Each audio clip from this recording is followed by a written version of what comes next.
Good morning, good evening, and good afternoon, wherever you are. Today, we are coming up with another episode. And this episode, our focus is innovation in M&A deal planning and execution. We have very special guest today, Scott. Scott is part of Mercer Global M&A Advisory Services, and he is going to be, speaking about some of the critical aspects of deal planning. What are the innovations coming in this way? And then I let Scott give some detail about the profile, what he does within Mercer, and then I'll have a couple of questions, Scott. Scott, you can go. Great, thank you. My name is Scott Gardiner, and I'm currently with Mercer.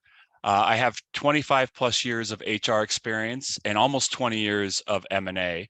The majority of my career I have spent on the corporate side, doing deals from the entire deal cycle, from diligence all the way through integration.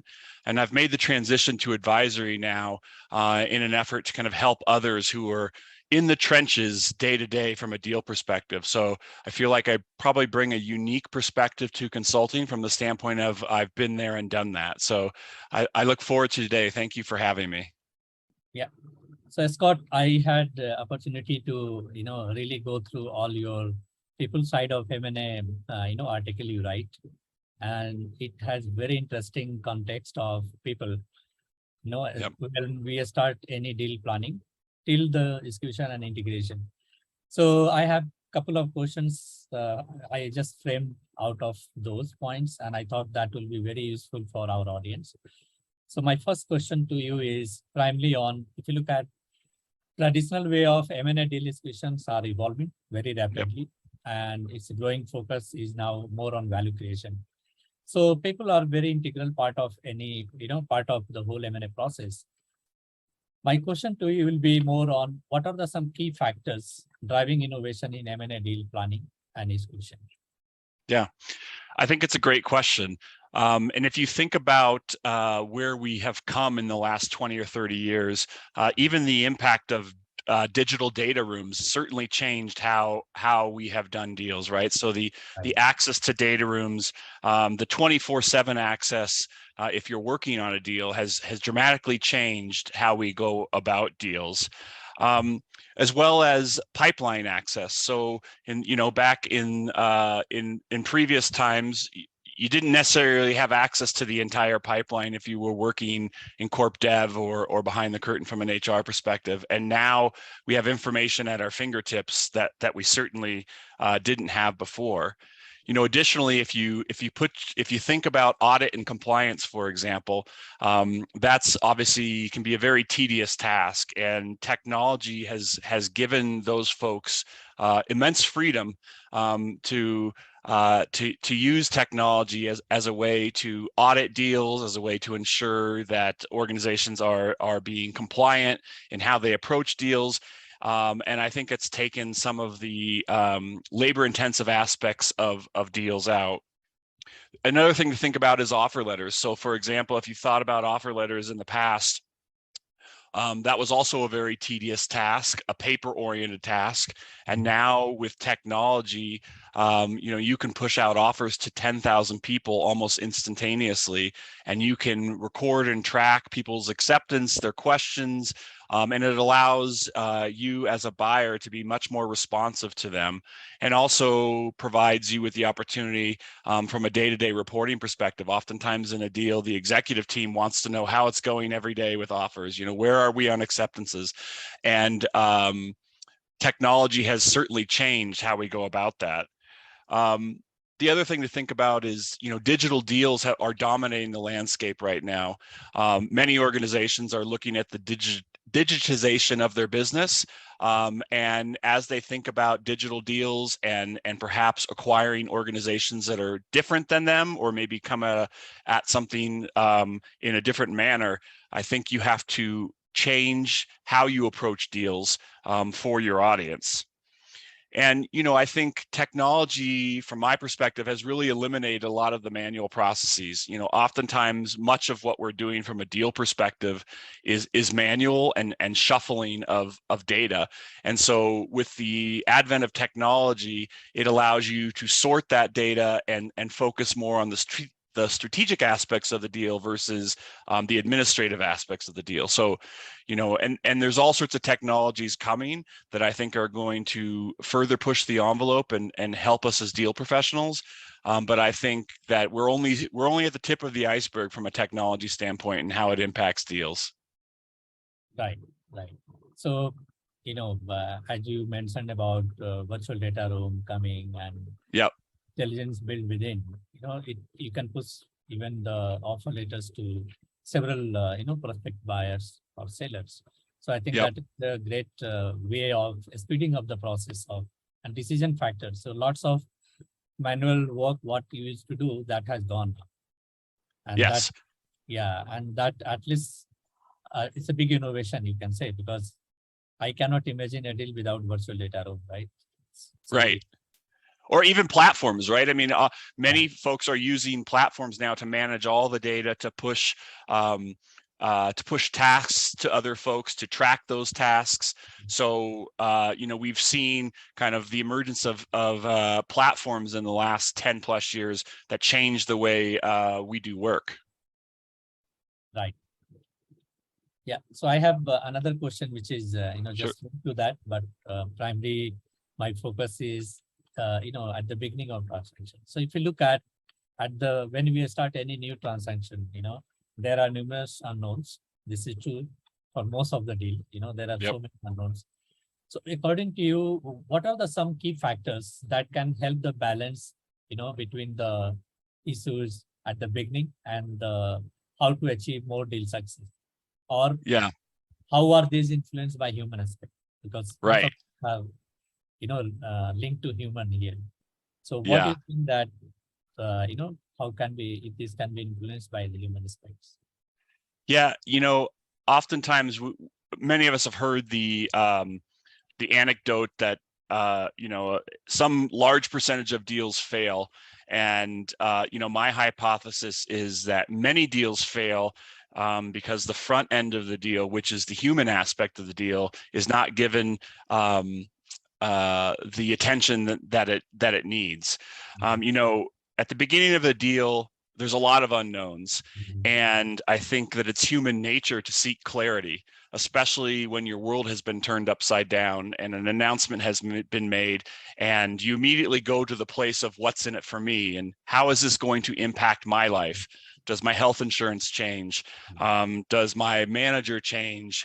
Is my compensation changed based on this? So people go to a very self-centered perspective in the beginning because, deservedly so, things have changed.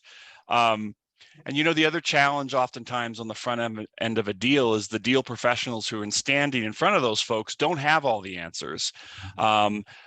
Deals move quickly, and I think that it's human nature to seek clarity, and unfortunately oftentimes there isn't clarity at the beginning of the deal. And I think the thing for deal professionals to think about is, how do I put myself in their shoes and provide them with as much information as I can, while at the same time acknowledging that not all the decisions have been made. But from my perspective, chaos isn't necessarily a bad thing. I like to try to look at the silver lining, and from a chaos perspective, I think that my philosophy is that chaos can breed efficiency. It's human nature to drive chaos out of our life. And so from the standpoint of when there are unknowns, or when there's a situation that doesn't feel completely in control, that there's a subset of people who will move towards driving the chaos out of the organization and creating something more efficient, right? We learn from our mistakes. And from that standpoint, let's say a mistake is made in a chaotic situation, likely we won't make that mistake again, and we'll be motivated to try to drive that chaos out of the equation. And the other thing to think about a human capital perspective is, humans are rather emotional. And as I kind of said before, when you turn their world upside down, I think emotion bubbles up to the top. And I think the best thing to do is provide as much clarity as you can and help people understand what we know now, what we'll know in the future, and what has been that is not decided at this point. And I think oftentimes if you are straightforward with folks and give them as much information as you can, people are willing to give you some time. People understand that at the front end of a deal, not everything is clear. The other part to think about from a deal perspective, my philosophy is there's always a pivot.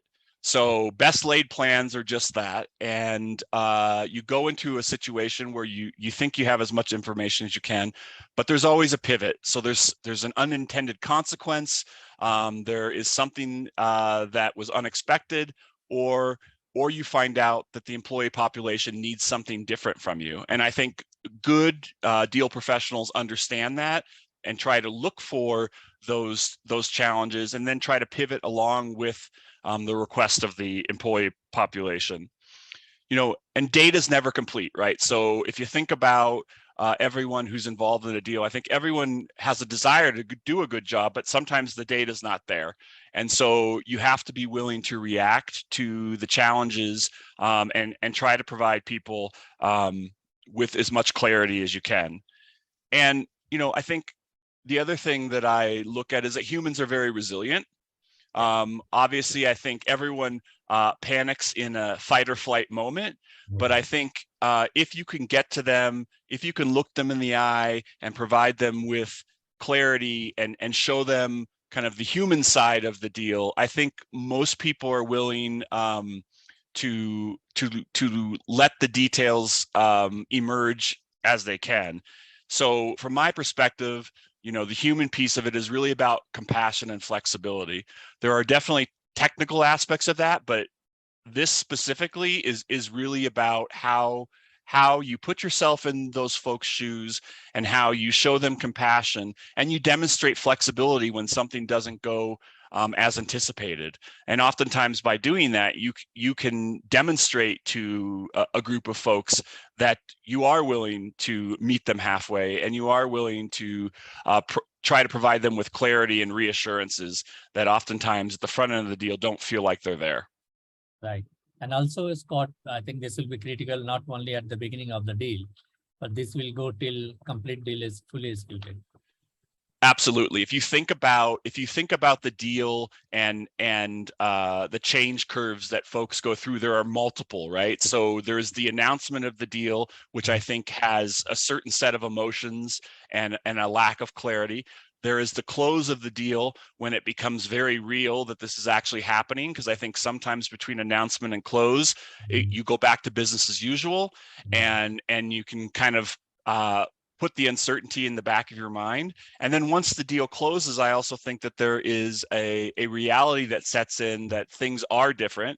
And you may have some clarity on the front end of what those are, but then you also start thinking about what are the things that I'm not aware of at this point that are going to change, and how does that impact me? Yeah. Okay. So I think this is good. We understood that human aspect is critical, not only at the beginning of any transaction, but till it's, full integration is done. Yeah, I think it's one of the most critical things in the deal landscape. Because if you think about it from the business side, they're really focused on getting back to business as usual as quickly as possible. And if you don't address the concerns of the employee population, if you don't show them compassion, if you don't give them time to work through the challenges, you're going to have a very hard time getting folks focused on business as usual and back to the task at hand. Right. So my next question is more on, what are some changing trend you have seen in the way deals are negotiated and closed? What are the changes you see in your opinion? Yeah, there's obviously a lot. We've touched on some. I think probably one of the biggest ones now emerging is AI. and the impact that AI will have on deals. If you think about deals and the amount of data that you're sorting through and the manual processes, artificial intelligence is really opening the door to shift some of that away from having to have a very administrative approach to how you do deals, to allowing technology to help you sift through that so that your deal professionals can be focused on the more strategic aspects of the deal. There's really interesting things happening. So for example, in contracting, people are using AI now to look at word combinations. So to ensure from a legal perspective that a certain set of word combinations meet the need of the buyer or the seller as it relates to the contract. So instead of having to have it be analyzed by a handful of lawyers, you can use AI to comb through the contract or comb through any agreement and start identifying, okay, what are the legal aspects of this sentence and how does it apply to both the buyer and the seller? And I think that's very powerful, and it allows folks focused on the legal aspects to really be thinking about the strategic side of the deal versus the less strategic side. And the other thing that often happens in deals is you have a lot of supplier contracts to go through, right? I mean, on any given deal, you could be sifting through dozens of them. Yeah. And to use AI to go through that with some level of specificity and really draw your attention to maybe where there are some contradictions or some challenges or some considerations that need to be dealt with, that frees up those folks to be very focused on the strategic aspect and not focused on combing through 27 contracts in a week. And the other thing is deals are becoming more complex. It used to be, obviously, there was a very specific set of things you look at, which is still the case. But I would also say that things like ESG and some of DEI and some of the other things that are out there now, there's just such immense amount of data to go through that you can use AI in such a way that the repeatable processes and some of the things that you would have to do manually before, you can turn over to technology and then therefore be more focused on execution and the strategic aspects of what you need to get done in order to make the deal successful. Right. Yeah. So, when I think when I asked the first questions, I remember that, we spoke about change management. It's a big change from a starting beginning of the deal till end of the deal. So my next question to you will be primarily towards that. So if you look at, we see M&A execution as a very large change management process for buyer and seller. Right? It has a great impact on overall business as well as all the people involved, including the M&A team, the executive management team, and everyone. In your experience, what are some of the innovative way that make the whole process work? Right? Because there are so many people involved.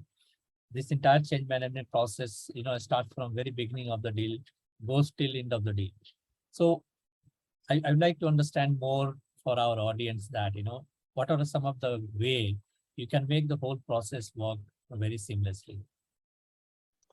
Yeah, and we've talked a little bit about this. Obviously, I think, AI has had a huge impact from a change perspective because it has allowed folks to be more focused on some of the human aspects. And I think change management, communications, and culture are pivotal on the front end of a deal for the deal professionals to be focused on.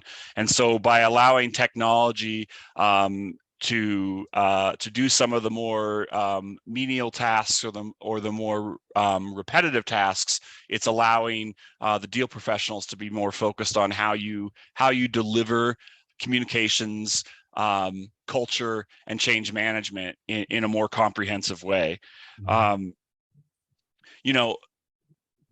But I think this is an important distinction where technology has an important aspect to play. But I think where deals are won or lost in the hearts and minds of people is is really still on the human aspect of things. Yeah. Change management from my perspective is really the glue that holds a deal together on the front end, right? And in order to have an effective change management strategy, you first have to understand culture. You have to be able to analyze the nuances between your organization and the new organization so that you can identify where there may be some challenges from a culture perspective. And then once you've identified culture, then you really need to create an effective communication strategy to take people through the change curve, right? And oftentimes we've all heard the adage that you have to tell someone what you're going to tell them what you're going to tell them, and then remind them of what you've told them. And I think that means that you need to have a comprehensive communication strategy in order to do that. So if you think about technology and the communication strategy, now you can use technology platforms, you can use intranet sites, you can use email, and you can communicate with people virtually 24/7. And you can give them access to information. I think one of the more interesting things that we have seen over the last 5 to 10 years is the use of an intranet site. So for example, people digest information differently. Some people are auditory learners. Some people need to read in order to digest. And oftentimes when you're standing in front of them, and you're talking about big challenges or big changes, sometimes people don't hear the message. And an intranet site where someone can go after they put the kids to sleep at 9:30 at night and comb through what they were told earlier in the day and then digest it on their own time, I think is tremendously impactful. Because if someone is distracted during the day or has a lot going on, they aren't necessarily going to hear your message. And so by using technology and by blending that with kind of the psychology of humans, I think you can go a lot further. The other thing to address is that deals are moving faster and faster. Gone are the days when you went into an actual data room and combed through data. And now we're seeing the diligence process speed up. Sometimes it's very fast. It could be 5 business days, and you have mountains of data to go through. And so there's tremendous pressure, I think, on deal professionals to absorb all that data and then synthesize it in such a way so that it can be delivered to your various audiences. I saw a statistic the other day from EY that said 72% of tech CEOs and 60% of traditional business CEOs all expect to be doing a deal in the next 12 to 24 months. And so when you think about that, I think it lends itself to the fact that technology has to play a broader role with those folks. And I also saw a Harvard Business Review quote that talked about 85% of tech deals are focused on data and are moving at a faster pace where deal synergies must be recognized. So, deals often have been more expensive in the past few years. Obviously, we may be seeing a shift in that now with the global economy, but the pressure on deal synergies has increased. And so deal professionals have to move faster and work smarter in order to tackle the challenges that are in front of them. So I think technology definitely plays, a critical role in ultimately how you get the deal across the finish line. Yeah, so I fully agree because, whenever we are in between deals, we all are so busy that we sometimes lose focus on value creation and synergy. We just start working on our daily tasks. And that doesn't give you the synergy output, right? So we have to be prepared, and technology is one of the enablers. So my next question, Scott, is primarily, do you think that even pandemic also led this acceleration of innovation in deal making? If so, if you have seen some example, of course, we know that it has accelerated the innovation in deal making process. But Yep. share some of the example if you have come across. Yeah, I mean, I think, the global pandemic has, I think it's an understatement to say it has changed virtually everything in how we go about our daily lives, right? From impacts to our family, to social aspects of seeing friends, to how we get business done. And I think one of the challenges that a lot of corporations are having now is that people have gotten very used to the virtual business world. And I think a lot of organizations are having challenges bringing people back to the traditional way.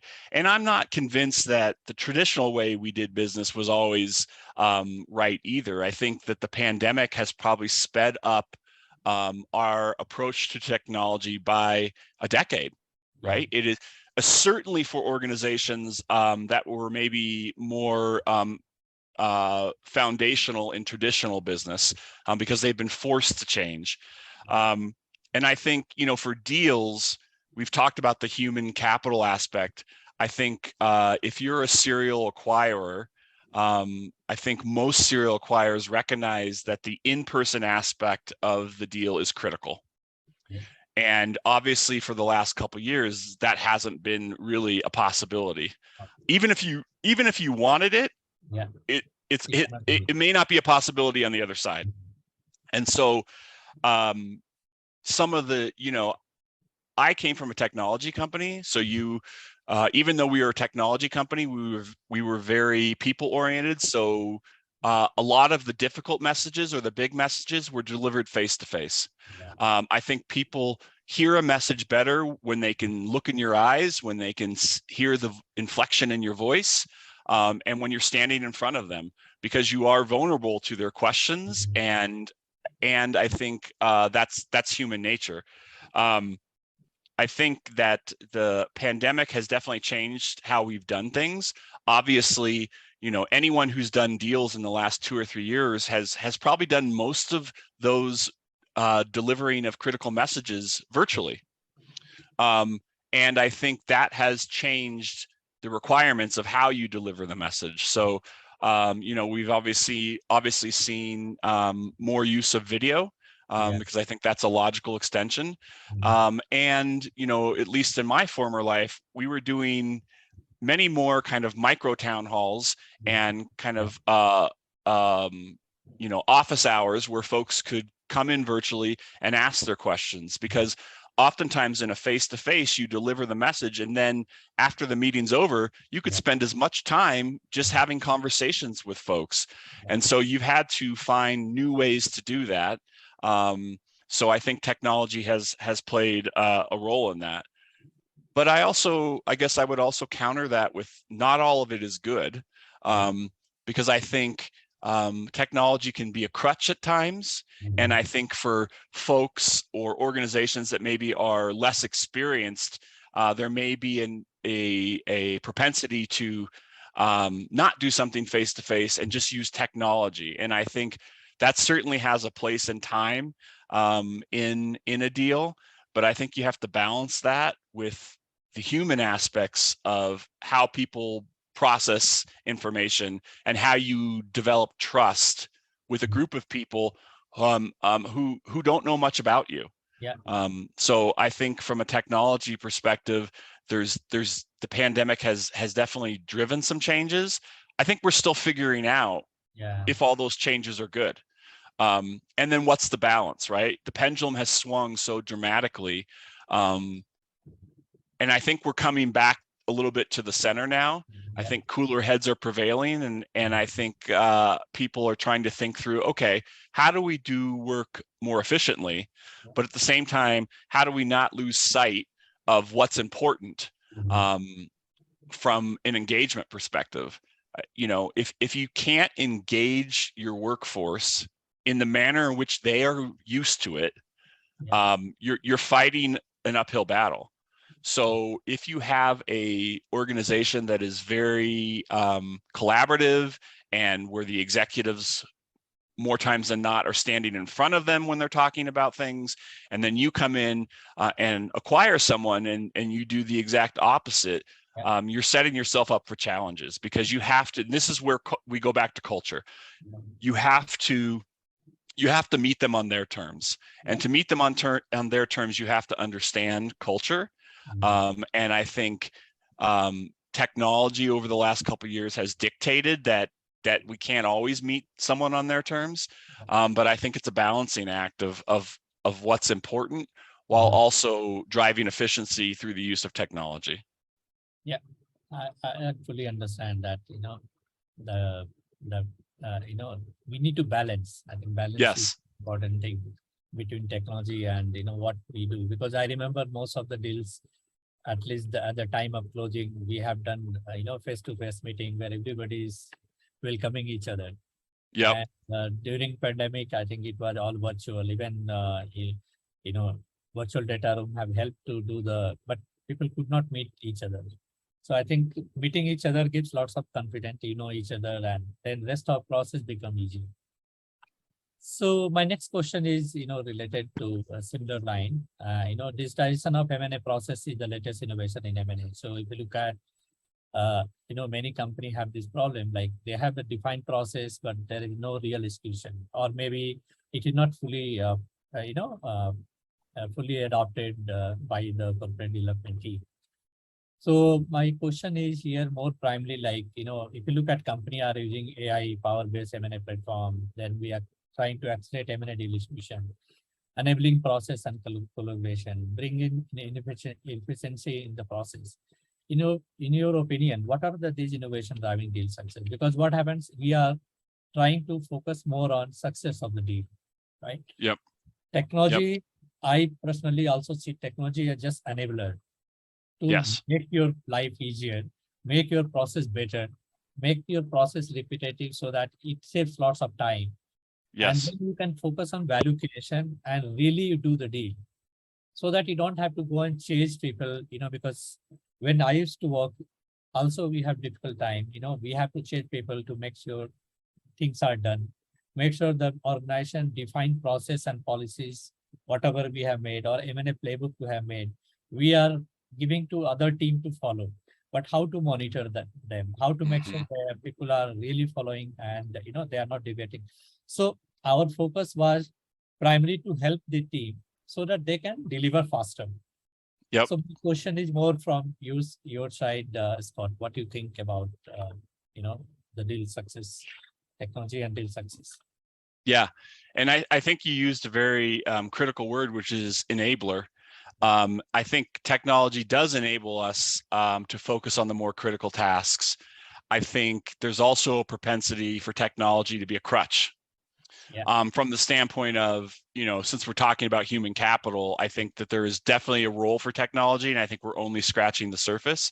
But I also think it's important to not lose sight of the human side of the deal.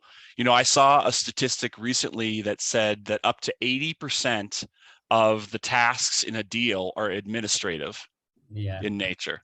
And if you think about what it takes for a deal to be successful, I think I would go to, you need to have a good plan. You need to be able to execute on that plan, and you need to have a great strategy that supports all of that. So if 80% of the time is focused on administrative tasks, from my perspective, that's not leaving enough time to be strategic. And I think technology is playing a role in shifting that. If you can take the repetitive and less value-added tasks out of the hands of your deal professionals, and they can focus more on the strategic aspects, on the human capital aspects, on the business synergy aspects of a deal, I think that bodes very well for the future of deals. There is also a subset of folks that are still concerned about data breaches and the use of technology, using M&A platforms to store data. So I think that's a real concern, and that's something I think the industry has to work through. But I feel like the benefits outweigh some of the risks. Now, I'm not a lawyer, so I think a lawyer might argue with me, but the benefits outweigh the risks from the standpoint of, if you can free people up to be doing truly impactful work, that's a much better use of time than having someone comb through contracts or a data room. The other thing I think from a technology aspect that we're seeing is more comprehensible and repeatable processes, right? So even if you're only doing a handful of deals, if you're utilizing technology to ensure that you're approaching a deal in a similar fashion each time, that you are checking off all the boxes that need to be checked off in order to make sure that you've done your diligence and that things are being done in a planful way. I think that also benefits folks, whether you're a serial acquirer or whether you're just doing a handful of deals. The other thing I think that we've seen over the last few years is that, it's really been a seller's market from a deal perspective. And so there's been a lot of pressure because obviously organizations who are acquiring are having to put more money in order to acquire someone. That deal synergies have ramped up. Right. And from a business unit perspective, that's probably the number one thing that they're focused on in a deal, right? Is how do they realize the deal synergies that the entire deal is predicated on? And by using technology to take away some of the things that traditionally they would be distracted with, they can focus more on deal synergies. And I think traditionally, especially if it's an organization that's going into a new area of focus, oftentimes you'll see kind of a hands-off approach to the deal. There's a desire to not upset the apple cart, to not go in and make fundamental changes until you have a better understanding of the business. I think there's some challenges to that now. The industry is not as patient. The executives are not as patient because there's so much pressure to move quickly and to get to those synergies. So to the extent that we can work harder, faster, and smarter, I think that provides a tremendous opportunity to be more successful in how we execute deals. Yeah. So I think, I fully agree. Most of the time I have seen there are lots of repetitive tasks where we spend lots of time to monitor, to make sure that which are critical tasks, which are not critical one, and how to Right. move to next M&A cycle. So I think these are the things which we can surely automate and make sure that you don't have to redo the whole thing again. So thanks, Scott, for your time. And I know that there are a lot of your journey, what you have captured and your lesson learned. You are writing your series of newsletters. Yep. Prime focus on human side of M&A, and I'm sure that our audience will like to surely know more about it. I will share it so that they have information they go through, and they can come back with any additional questions. So thank you all the listeners, and we'll come back again.